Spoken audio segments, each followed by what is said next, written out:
We sat down with new Clark County Sheriff Kevin McMahill Friday, just about 2 months into his first year as Clark County's top cop. McMahill was candid, sharing with us the problems he sees within the department, some that have never been talked about in the news.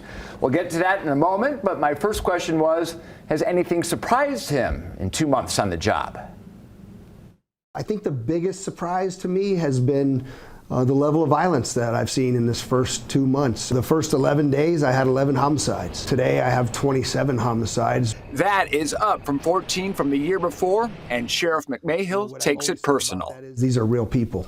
These aren't just numbers. That's 27 families whose lives will never be the same ever again. And so I take those very personal. McMahill says his plan is to bring the murder rate and every other crime rate down by 10%.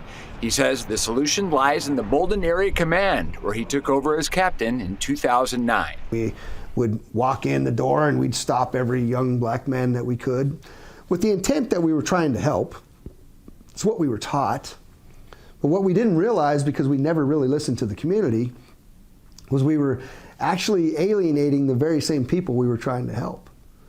And so I sort of had this epiphany. McMahill and his officers began engaging with the community to improve their quality of life. Bedbug problems gone, broken air conditioners fixed.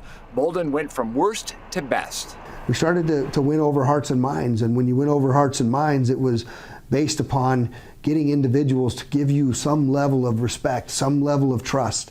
And once you achieve that level of trust, then the neighborhood started to change.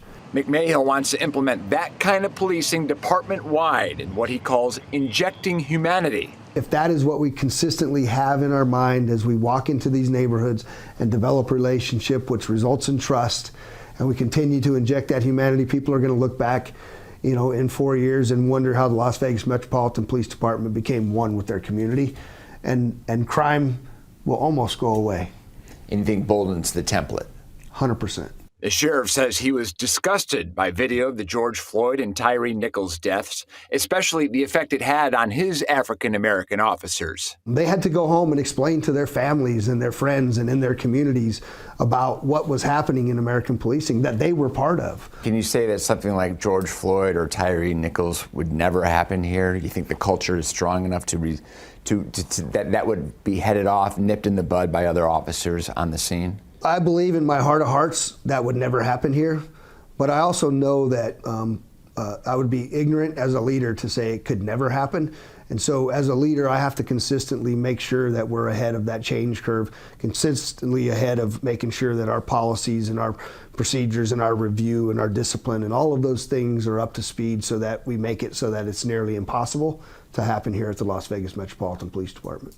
McMahill says changing the narrative of policing is just one element in making the streets safer. The other is reforming the justice system. There's no way that you're ever going to convince me that they're afraid of the criminal justice system and being held accountable by the criminal justice system when time after time after time we catch these individuals and their rap sheet is as long as my desk, and we just don't do anything within the criminal justice system about it. So I think people are less afraid of being held accountable by the criminal justice system, and when they're less afraid, they're more willing to go to the next step and be more violent because they continue to get released. McMahill says he has murder defendants still in jail 7 years after the crimes were committed. If that was your loved one that was taken away from you in an act of violence, and that individual who was responsible for it is still sitting in the Clark County Detention Center. Over 350 of them sitting in the Clark County Detention Center, having been arrested and charged but not prosecuted for the crime of murder. Would you feel any sense of justice? You wouldn't. And the truth is that we have this small thing called the Sixth Amendment, the right to a speedy trial. The sheriff showed us Metro's Wall of Honor, officers killed in the line of duty. He has a personal connection to many of them. Of course, you remember Alan and Igor were assassinated at Cece's Pizza, and worked with both of them. And Charleston was killed at 1 October. Eric was another academy mate of mine that died of COVID. Men whose deaths were heavily covered by the news. But McMahill says there are many more officers whose deaths were not covered. They took their own lives. One thing I know about cops is they get into this line of work because they give a damn, right? They care, they really do. They always get into this line of work because they want to help somebody.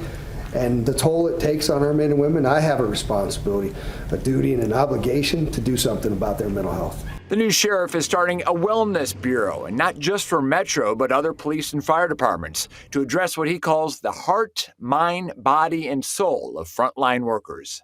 After I retired, I hadn't processed 1 October. My wife retired as a chief. She didn't process 1 October. And so, as a leader, I have to go out there and show them that it's okay to not be okay. McMahill says the mental health of his officers is a top priority, and he believes a significant change in how they treat officers will lead to a significant improvement in how officers interact with the community. We also have to be ready because we know our number will be called again one day, and this organization and this first responder community is ready for it.